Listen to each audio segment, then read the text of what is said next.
За олон улсын үзэсгэлэн экспорт оролцоонд давуу тал нь за нэгдүгээрт бол маш их танилын хүрээ гэх юм уу те ямар ч одоо салбарын ямар ч хүмүүстэй уулзах нь тодорхойгүй гэдэг утгаараа их олон төрлийн боломж олгоно.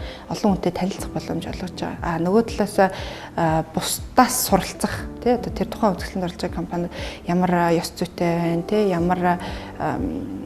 ямар одоо арга техникээр өөрсдийгөө илэрхийлж гэнэ гэдэг юм уу. Тэр их олон техникийн аргуудыг бас их сурах болцоо байгаа юм. За ийм давуу талуудтай юм байж тий. Тэгэхээр бид нар маш их бэлтгэл ажил хэрэгтэй л дээ. Тэгэхээр хэрхэн үр дүнтэй оролцох вэ гэдэг дээр нэг бэлтгэх одоо гарцаагүй дөрвөн асуудал байгаа. Нэгдүгээрт бол тэр одоо гадаадд болж байгаа ч гэсэн тэр цаана бас бизнес явж байгаа тий. Тэр утгаараа аюулсаа судлах хэрэгтэй.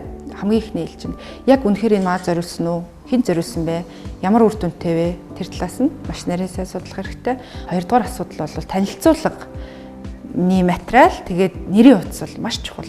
Яагаад тэгэхээр тухайн үед уулзаал өнгөрөн те яг нэрийн утас танилцуулга хоёр л үнэхээр нэг тийм өөрийн гэсэн өнгө аястай тэр хүнд мессеж өгсөн болж үлдэх ёстой. Тэгээ тэр утгаараа бол танилцуулгыг маш товч тодорхой одоо зурган өгүүлэх юм уу тэрийг аягуулсаа оруулах ёстой. Хоёрдугаар нэрийн утсан дээр бол миний бодлоор шүү дээ те ер нь бол зураг байх ёстой. Гадны уулзалтууд бол ялангуяа. Тэгэхээр бид нар маш олон хүнтэй уулзж байгаа зургаар л эргэж ялгагдах бас нэг боломж байгаа те.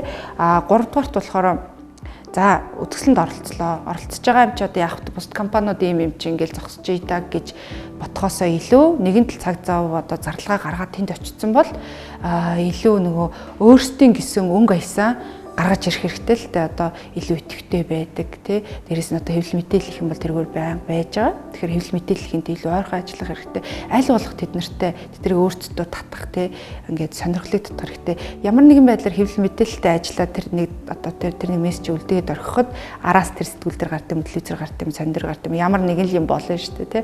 Тэгэхээр одоо нэг сумар хоёр тулаа гэдэг шиг хэвлэл мэдээлэлтэй бол их ойрхон ажиллах шаардлагатай байгаа. За тэгээд үзэсгэлэнд оролцсон гэдэг маань одоо хөрөнгө оруулалт хэрэг босгох гэж байна гэж ботход бол 100-ны одоо 5% ч хүрэхгүйтэй л ажил штэ тийм. Тэрний дараа хамгийн гол ажил бол нөгөө эргэх холбоо. Одоо яг үнэхээр шаардлагатай гэж авсан одоо тэмдэглэж авсан хөрөнгө оруулагчтайгаа бол хамгийн чухал нь эргэх холбоотой ажиллах хэрэгтэй л доо.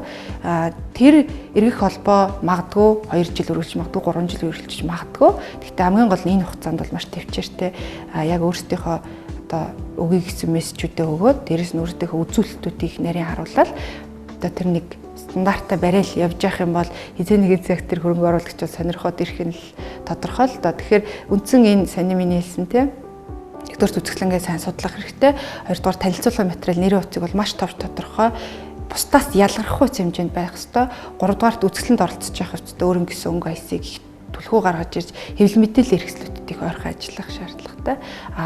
Дөрөвдүгээрт хэлсэн эргэх холбоог болвол маш төвчээртэй. Тэгтээ яг мэргэжлийн хэмжээнд харьцахад бол ямар ч байсан үзэсгэлэнгээс үр дүн гарах бол бололцоотой.